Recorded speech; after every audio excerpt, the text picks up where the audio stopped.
excusez-moi, il se passe quand même quelque chose. Il se passe quelque chose, et il se passe quelque chose de grave en France.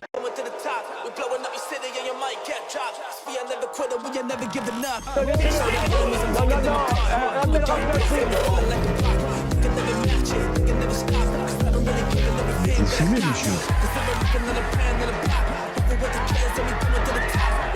Le football, il a changé. Oui, peut-être.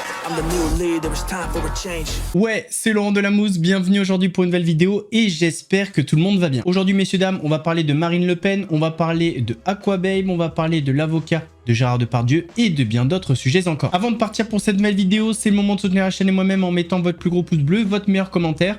On n'oublie pas de s'abonner et d'activer la cloche pour pas rater les prochaines vidéos. On fait de même sur la chaîne Mousse, la chaîne principale, où demain je vous sortirai une partie bonus sur le Jarl. C'était pas prévu, mais j'ai fait de nouvelles découvertes. On me rejoint sur Instagram, sur TikTok, sur Twitch pour pas rater les lives du dimanche soir à 21h30.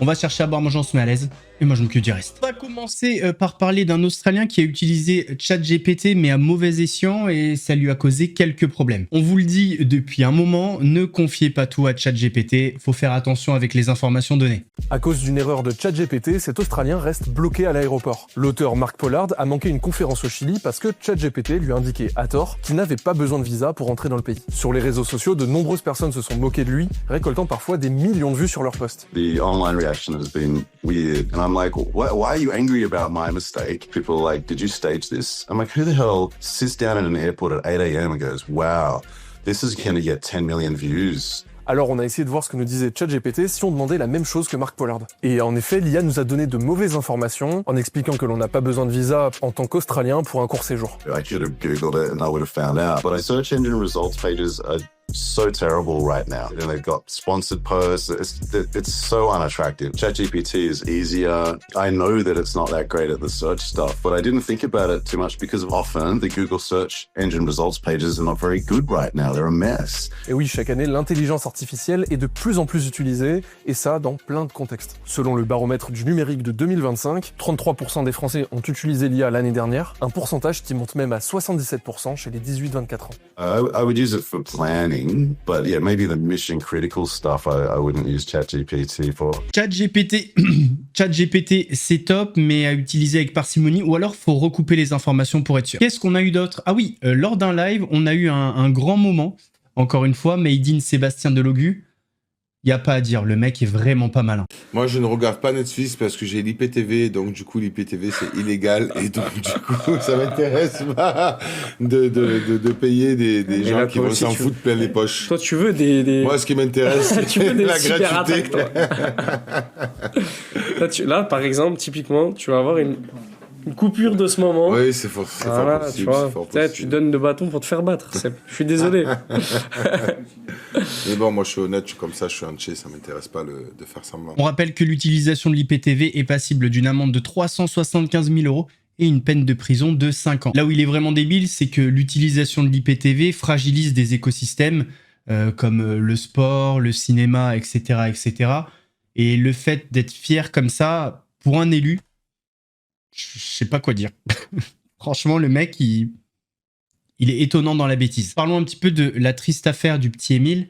Apparemment, il y a pas mal de tensions dans la famille et la mère aurait des doutes concernant ses parents. Alors, pas forcément dans une implication directe, mais peut-être indirecte. En tout cas, c'est ce qu'elle a partagé à plusieurs personnes. Récemment, on m'a confirmé qu'ils ne se voyaient plus du tout et qu'ils ne se croisaient que s'ils n'avaient pas le choix de se croiser. Mais normalement, la famille se réunit tous les dimanches dans une chapelle d'Aix-en-Provence pour chanter tous ensemble sur une mezzanine dans le chœur. C'est eux qui assurent les chants. Et là, Marie et Colomban ne s'y rendaient plus. Marie aurait dit dans cette période qu'elle trouvait le comportement de ses propres parents bizarre, ce sont ses mots, et inapproprié avec les circonstances, au vu des circonstances. Elle va même plus loin. À un moment, elle doute de leur innocence. Elle dit je crois encore à leur innocence, mais leur comportement me ferait douter. Ce sont les mots qu'on m'a rapportés. Une affaire qui n'a pas encore délivré sa vérité. D'après les derniers éléments que j'ai vus, il se pourrait que les suspicions se portent sur l'oncle et la tante qui avaient été placés en garde à vue. Affaire à suivre. Session vanne maintenant sur le plateau de Quelle Époque avec Paul de Saint-Cernin qui a fait une bonne petite vanne à Bernard Montiel. En fait, vous êtes le vieux dans le corps d'un jeune. Ça vous fait un point commun avec Morandini, je trouve.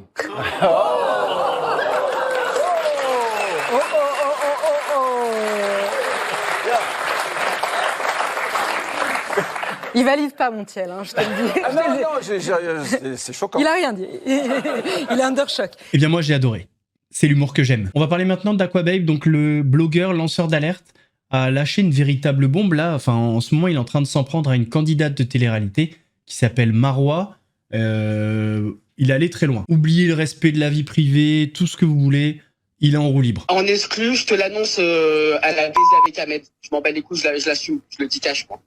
Oh là là, mais quand? Donc, pendant qu'elle était avec Vincent et avant Vincent. Là, t'as vu, je t'explique, t'es en live. Et Marois, elle m'a aidé une fois dans sa vie. Elle le dit à toute la terre, à tire-larigot, et elle me le ressort en pleine dent. Donc tu vois, j'ai fait une story, j'ai expliqué l'intégralité de comment elle m'a aidé au moment où j'allais très très mal. Je pense que toi-même tu sais quand j'allais pas bien en janvier. Ouais, oui, je me rappelle. Bah, on s'est eu au téléphone, hein. On s'est eu au téléphone. Quand j'étais limite au point où... Ah, t'étais en pleurs, ouais.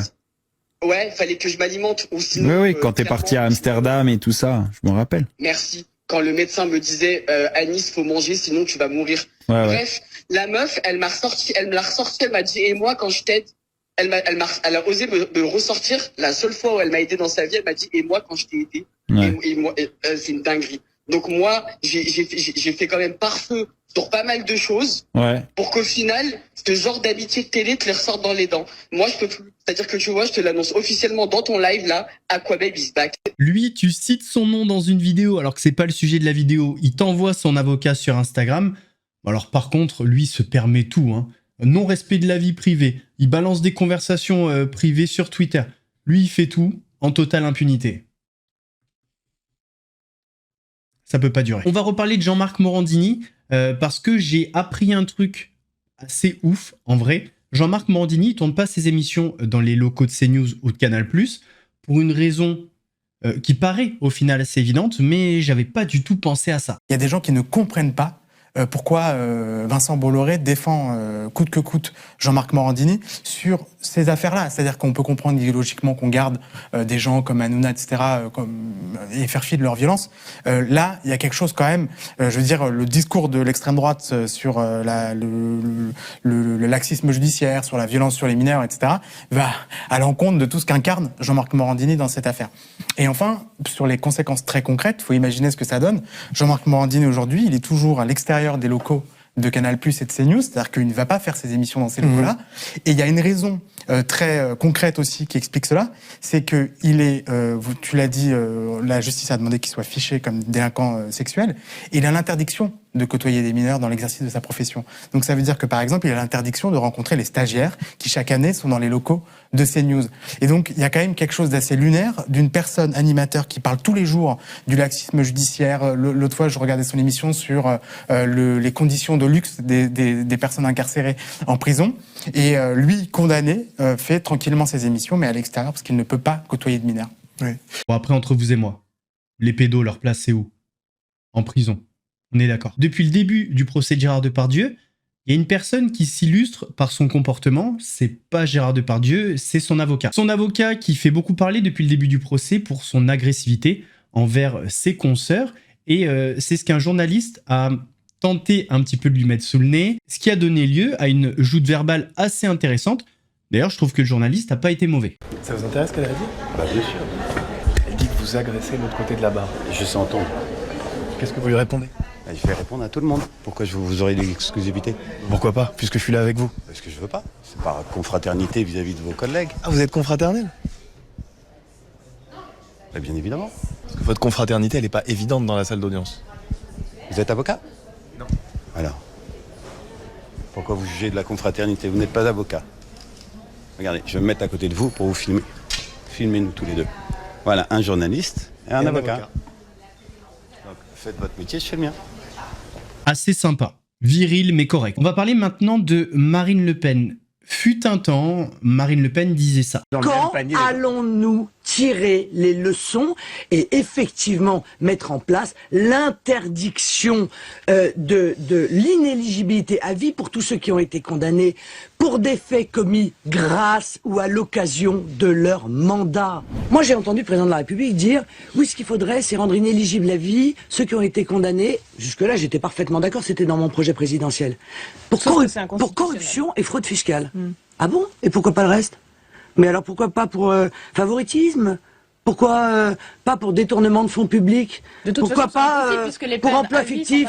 Ah bah c'est sûr que là, ça ferait tomber un certain nombre de personnes au Parti Socialiste, et y compris le chef du gouvernement, qui donc ne pourrait pas être à la place à laquelle il est. Voilà, donc vous voyez qu'on est encore dans la manœuvre. Et il n'y a pas si longtemps, on avait un Jordan Bardella qui disait ceci. Ne pas avoir de condamnation à son casier judiciaire est pour moi une règle numéro 1 lorsqu'on souhaite être parlementaire de la République.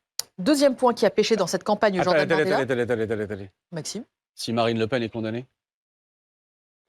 Si, avec des si. Eh bien, avec des si, mon oncle serait ma tante, mais Marine Le Pen a été condamnée. Moi, j'entends ces différentes réactions, mais je pense qu'il faut revenir aux faits et à la raison pour laquelle il y a cette décision qui est prise. Il y a quand même eu un détournement de fonds publics européens qui a été orchestré par le Rassemblement national et par Marine Le Pen. Il y a des juges qui, au terme d'une audience et d'un procès assez long, ont pris une décision en respectant la loi, en appliquant la loi. Et donc, je pense qu'il faut vraiment rappeler cela. Si aujourd'hui, on se trouve dans cette situation, la seule coupable et Marine Le Pen, qui n'a pas respecté la loi qu'elle connaît très bien. Elle est quand même avocate, elle est députée depuis longtemps, c'est une femme politique depuis très longtemps. Et je trouve qu'il y a un certain cynisme, finalement, et une véritable hypocrisie pour un parti qui ne cesse de dénoncer les institutions européennes, d'avoir finalement monté un système pour en tirer profit, qui ne cesse de se dire le parti anti-système, mais qui en profite finalement très largement, et qui aujourd'hui, alors qu'il ne cesse de demander à ce que la loi soit appliquée de manière très ferme pour tout le monde, lorsque cela s'applique à eux-mêmes, disent mais non, en fait, c'est pas normal, on devrait être au-dessus des lois. Mais on sent que ce qui met mal à l'aise aussi, c'est cette exécution provisoire. C'est un terme qui revient évidemment depuis cette condamnation, et en fait, c'est plutôt une exécution immédiate, comme disait Pauline Revenat tout à l'heure. C'est-à-dire que même si elle fait appel, et c'est le cas, elle l'a annoncé, elle va faire appel, eh bien, cette condamnation, elle est tout de même là, elle est inéligible pour 5 ans. Mais cette décision aussi est motivée par les juges. Et en fait, encore une fois, la seule responsable est Marine Le Pen. Pendant tout le procès, elle n'a cessé de dire « je ne suis coupable de rien », alors que les faits étaient là et l'accablés. Et c'est parce que précisément, il y a ce déni de voir la réalité, c'est-à-dire le détournement de biens publics qu'ont déterminé, qu'ont trouvé les juges en première instance, parce qu'il y a évidemment cet appel qui aura lieu et elle est présumée innocente jusqu'au moment où il y aura une décision définitive. Mais pour l'instant, ces juges, en appliquant la loi, ont déterminé que son attitude à elle, Marine Le Pen, pendant tout le procès, justifiait cette décision. On peut s'interroger sur les répercussions politiques que cette décision peut avoir. On peut faire du commentaire politique autant que vous voulez. Mais là, il y a la loi, et la loi s'applique à tous. Et je pense que c'est sain qu'elle s'applique à tous, quel que soit notre rôle. Une décision qui a beaucoup fait parler. Certains y voient une décision logique. D'autres y voient un coup porté à la démocratie. Mais on va se dire la vérité. Il y en a un qui doit être hyper content, c'est Jordan Bardella. Parce qu'en vrai, la condamnation de Marine Le Pen, je suis pas sûr que ça fragilise le Rassemblement national. Ça pourrait même avoir un effet martyr. Mais si Marine Le Pen ne peut pas se présenter aux prochaines élections, je pense que ça fait le jeu de Jordan Bardella. À mon avis, sur les plateaux et devant Marine Le Pen, il doit faire genre. Mais au fond, il doit être. Ah, on a quand même eu une intervention de Cyril Hanouna qui est what the fuck. Pour moi, la première chose qui me vient en tête, c'est ils l'ont fait. Ils l'ont fait et c'est vrai que j'ai l'impression quand même, moi, je sais pas, vous vous rappelez cette émission, Le Millionnaire? Bien sûr. Avec Philippe Risoli, quand les gens criaient le million. Eh ben, j'ai l'impression que la justice, avec nos politiques, sur certaines décisions, c'est vraiment, on tourne la roue, et allez, on sait pas ce qui va arriver. Franchement, il y a eu Nicolas Sarkozy la semaine dernière. C'est dramatique. 7 ans de prison requis. C'est dramatique. Marine Le Pen cette semaine. Excusez-moi, il se passe quand même quelque chose. Il se passe quelque chose, et il se passe quelque chose de grave en France. Il se passe un truc de fou, les coupables sont condamnés. Non, mais dans quel monde on vit? Messieurs, dames, on arrive à la fin de cette vidéo, j'espère qu'elle vous a plu. Si c'est le cas, votre plus gros pouce bleu, votre meilleur commentaire. On n'oublie pas de s'abonner et d'activer la cloche pour pas rater les prochaines vidéos. On fait de même sur la chaîne principale, la chaîne Mousse, où demain vous avez une partie bonus sur le Yarl. On me rejoint sur Instagram, sur TikTok, sur Twitch pour pas rater les lives du dimanche soir à 21h30. Nous, on se donne rendez-vous mercredi pour une nouvelle vidéo actu. En attendant, prenez soin de vous. Laurent Delamousse vous salue.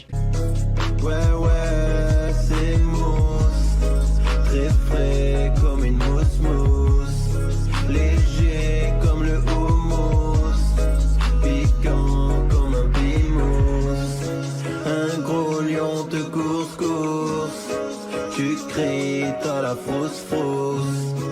J'arrive à la rescousse. Regarde, ouais, c'est moi.